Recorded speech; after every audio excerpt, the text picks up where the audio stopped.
Quando as pessoas falam do Tiger, geralmente falam do medo. Do canhão de 88 milímetros que perfurava qualquer blindagem inimiga. Daquele tanque que os aliados receavam encontrar no campo de batalha. A blindagem frontal tinha 100 milímetros de aço sólido. O mantelete do canhão chegava a 200 milímetros. Na maior parte da guerra, o Tiger era praticamente invulnerável de frente.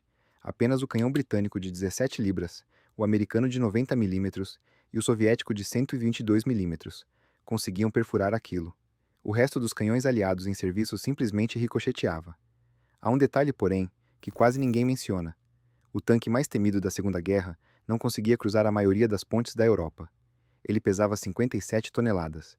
Peso de combate, AUSEF. E uma ponte comum aguentava 35. A Alemanha construiu apenas 1.347 Tiger Premier entre agosto de 1942 e agosto de 1944, todos saídos de uma única fábrica, a Henschel. No mesmo período, a União Soviética produziu cerca de 57 mil T-34. Os Estados Unidos, quase 49 mil Sherman. Para cada Tiger que saía da linha de montagem, os aliados colocavam dezenas de tanques no campo de batalha. A origem da máquina está em 22 de junho de 1941, quando a Operação Barbarossa lançou o exército alemão contra a União Soviética. Nas planícies da Frente Oriental, os alemães encontraram algo para o que não estavam preparados: os tanques soviéticos T-34 e KV-1, de blindagem inclinada, canhão potente e mobilidade que superava qualquer blindado alemão em serviço. Os Panzer III e Panzer IV, a espinha dorsal da força blindada alemã, eram inferiores em blindagem e em armamento. Erwin Aders, designer-chefe da Henschel Sohn, registrou o choque. Suas palavras, reproduzidas em fontes historiográficas, dizem: houve grande consternação quando se descobriu que os tanques soviéticos eram superiores a qualquer coisa disponível para o exército alemão. Tradução da fonte reproduzida. O Tiger nasceu desse susto, e o susto empurrou cada decisão de projeto numa única direção: blindagem mais espessa, canhão maior, mais peso. A pergunta não é se o Tiger era bom em combate. Era. A pergunta é a que custo ele chegava ao combate, e quantos nunca chegaram. Antes da Barbarossa, a Alemanha já esboçava a ideia de um tanque pesado. O choque com os T-34 e KV-1 transformou aquele esboço em urgência. Em 26 de maio de 1941, menos de um mês antes do início da invasão da União Soviética, duas empresas receberam a encomenda. Projetem um tanque pesado de 45 toneladas, pronto para junho de 1942. A data foi revista depois para 20 de abril de 1942, o aniversário de 53 anos de Hitler. Dois protótipos entraram na disputa. De um lado, Ferdinand Porsche, com o VK4501P, uma transmissão híbrida petróleo-elétrica, engenharia avançada. Do outro, Erwin Aders e a Henschel, com o VK4501H, mais convencional, mais sólido. Porsche perdeu. A transmissão híbrida que ele propôs consumia grandes quantidades de cobre, um material estratégico que a Alemanha não tinha para desperdiçar. Num país escasso em cobre, não fazia sentido prender o metal num tanque. Os 100 chassis que Porsche já havia montado foram convertidos no caça-tanques Elephant. Venceu o projeto de Aders. O tanque que saiu da Henschel pesava 57 toneladas, não as 45 da encomenda. Cada decisão de projeto era racional isoladamente. Blindagem frontal de 100 milímetros para sobreviver ao T-34 e ao KV-1. Canhão de 88 milímetros, o famoso 88, originalmente uma arma antiaérea adaptada para destruir blindagem. Motor Maybach HL230, um V12 a gasolina de 700 cavalos. Transmissão robusta. Suspensão complexa de rodas escalonadas e sobrepostas. Juntas, essas peças somaram mais do que o dobro do peso de um Panzer IV e criaram o problema das pontes. A Alemanha nunca desenvolveu um motor diesel adequado para tanques a tempo. O T-34 soviético corria a diesel, mais eficiente, menos vulnerável, maior autonomia. O Tiger herdou o Maybach a gasolina, mais sedento, mais exposto. O Tiger entrou em combate pela primeira vez em 1942, no norte da África e na União Soviética. Foi organizado em batalhões independentes de tanques pesados, os Schwere Panzerabteilungen, reservado para os pontos mais críticos do fronte. Nas primeiras operações, cumpriu a promessa. Otto Carius comandava a segunda companhia do 502º Batalhão de Panzer Pesado na Frente Oriental. Anos depois, em suas memórias publicadas no livro Tigers in the Mud, ele recordou a primeira impressão da máquina. De novo e de novo, admirávamos a qualidade do aço dos nossos tanques. Era duro sem ser quebradiço. Apesar da dureza, também era elástico. Se um projétil antitanque não atingia a blindagem de frente, deslizava de lado e deixava um sulco como se você tivesse passado o dedo sobre um pedaço macio de manteiga. Tradução da fonte reproduzida. Testes britânicos realizados depois da guerra confirmaram aquela impressão. Uma chapa de 60 milímetros da blindagem do Tiger resistia tanto quanto 80 milímetros de aço britânico. O mito do Tiger nasceu do aço, do canhão e da blindagem, e do silêncio sobre o que acontecia quando a mesma máquina de 57 toneladas precisava cruzar uma ponte comum. A maioria das pontes civis da Europa tinha um limite de carga, cerca de 35 toneladas. O Tiger pesava 57. O tanque mais temido da guerra não podia atravessar a maioria das pontes da Europa que precisava cruzar. A solução alemã foi cruzar por baixo, submerso. O tanque foi projetado com um sistema de vedação capaz de cruzar rios com até 5 metros de profundidade, snorkel traseiro para o motor respirar, anel inflável na torre para vedar a junção, compartimentos traseiros projetados para inundar. Tudo isso exigia no mínimo 30 minutos de preparação antes de o tanque entrar na água. Em agosto de 1943, a capacidade de Val foi retirada de produção. Apenas os primeiros 495 Tigers saíram de fábrica com ela. O restante, mais de 850 tanques, já não podia cruzar rios submerso. O tanque de combustível do Tiger comportava 540 litros de gasolina. Com isso, ele percorria 110 quilômetros em campo, 195 em estrada pavimentada. O consumo em terreno cruzado, a condição real de uma guerra, girava em torno de 490 litros a cada 100 quilômetros. Para andar 100 quilômetros em campo, o Tiger queimava quase um tanque inteiro de combustível. O Sherman americano, com um tanque de combustível de tamanho similar, percorria entre 160 e 240 quilômetros em estrada. O T-34 soviético, com motor diesel, chegava a 330 quilômetros em estrada. O Maybach de 700 cavalos precisava mover 57 toneladas.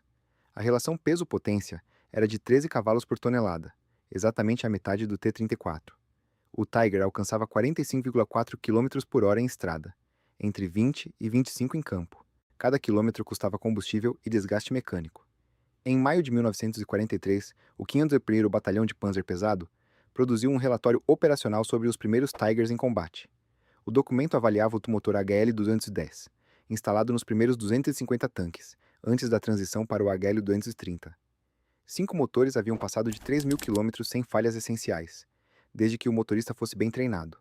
Várias das falhas registradas provinham de motoristas com treinamento deficiente. O relatório dizia: um bom motorista é essencial para o emprego bem-sucedido do Tiger. Ele deve ter um bom treinamento técnico e manter a calma em situações críticas. Tradução da fonte reproduzida. O Tiger exigia motoristas experientes, tecnicamente preparados, calmos sob pressão. Numa guerra em que a Alemanha perdia veteranos mais rápido do que conseguia substituí-los, esses homens escasseavam. A armadilha da suspensão começava nas rodas. O Tiger usava um sistema chamado Schachtel-Aufwerk, rodas escalonadas e sobrepostas, intercaladas umas sobre as outras. A ideia era distribuir os 57 toneladas com elegância, aumentar a área de contato com o solo, suavizar o ride. Na frente oriental, virou pesadelo. Todo outono e inverno, a Rússia passava pela Rasputitsa, a estação da lama. O chão virava pântano. Depois vinha o gelo. A lama e o gelo não ficavam do lado de fora do tanque. Entravam entre as rodas escalonadas, se acumulavam, congelavam. Quando o gelo endurecia entre as rodas, o tanque inteiro travava. O sistema desenhado para suavizar o ride agora imobilizava a máquina. Quando uma roda interna quebrava ou perdia o pneu de borracha, ocorrência comum, você não podia simplesmente trocá-la. As rodas eram sobrepostas. Para alcançar uma roda interna, era preciso remover até 9 outras rodas antes. A manutenção em campo virava uma operação de horas. Sob fogo, era impossível. Mover um Tiger de uma frente para outra era uma operação industrial. As esteiras de combate, as Kampfketten, tinham 725 milímetros de largura, largas porque precisavam distribuir 57 toneladas sobre lama e neve, mas 725 milímetros não cabiam no gabarito da rede ferroviária alemã. O Tiger não entrava num vagão comum. A solução era trocar as esteiras de combate por esteiras de transporte, as Verladeketten, de 520 milímetros. E não era só isso. As rodas mais externas precisavam ser removidas também, porque com elas montadas, o tanque ainda extrapolava o gabarito. O procedimento inteiro, trocar esteiras e remover rodas, levava 30 minutos por lado. 1 hora de trabalho só para colocar o tanque num trem. Na prática, muitas unidades ignoravam a regra. Transportavam o Tiger com as esteiras de combate mesmo, torcendo para não cruzar nenhum túnel estreito no caminho. Era uma prática estritamente proibida. e era corrente. Ao longo da guerra, a Alemanha perdeu 1.725 Tigers, contando Tiger I e Tiger II juntos. Uma grande parcela dessas perdas foi operacional. Estratégica: Tigers abandonados pela própria tripulação quando quebravam. Tigers imobilizados por falta de combustível. Tigers presos na lama, no gelo, em estradas que não aguentavam o peso. Tigers que pararam e não puderam ser resgatados. Resgatar um Tiger não era como rebocar qualquer veículo. 57 toneladas não saem do lugar com um guincho comum.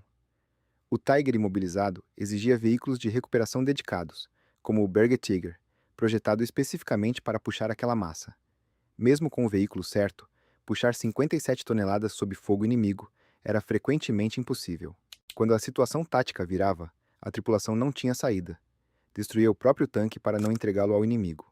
Quando o Tiger chegava ao combate, era devastador. Em junho de 1944, na Batalha de Villers-Bocage, na Normandia, o comandante Michael Whitman mostrou o teto de letalidade que a máquina era capaz de alcançar. Naquele dia, um único Tiger mostrou o que a máquina podia fazer quando finalmente chegava ao campo de batalha em condições de lutar. O saldo geral confirma isso.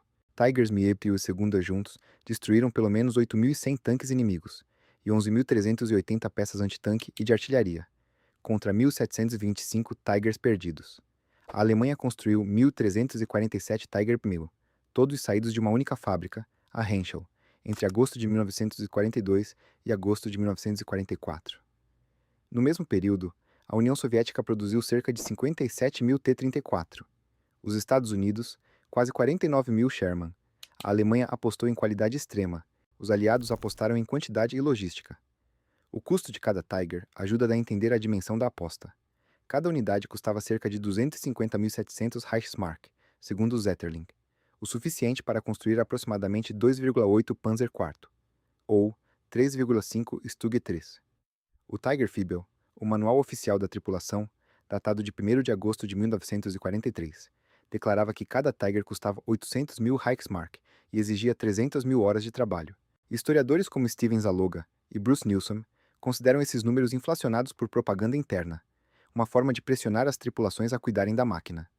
Mesmo o custo real, 250.800 Reichsmark, representava recursos que, em outra estratégia, poderiam ter produzido dezenas de tanques medianos e confiáveis. Atrás de cada um dos 1.725 Tigers perdidos, havia uma tripulação. Homens que confiavam naquela máquina de aço de altíssima qualidade, que sabiam que, em combate, o tanque os protegia, mas que dependiam de um país que não conseguia garantir o combustível para movê-lo, as pontes para cruzá-lo, o tempo para consertá-lo, os veículos para resgatá-lo. O legado técnico do Tiger fixou o arquétipo do tanque pesado moderno. Blindagem espessa, canhão poderoso, tripulação protegida. E o paradoxo das pontes fixou uma lição que define o design de blindados até hoje.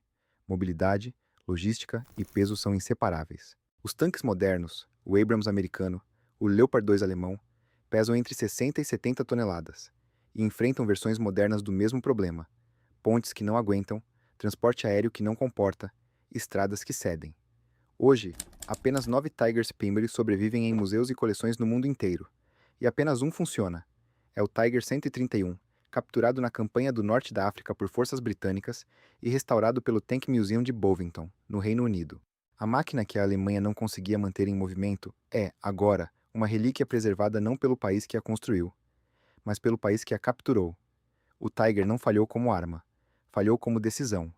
Era o tanque perfeito para vencer uma batalha, e péssimo para ganhar uma guerra, porque uma guerra não se ganha apenas destruindo o inimigo, se ganha levando seus tanques até ele. E o Tiger, com seus 57 toneladas, muitas vezes não conseguia nem cruzar a ponte.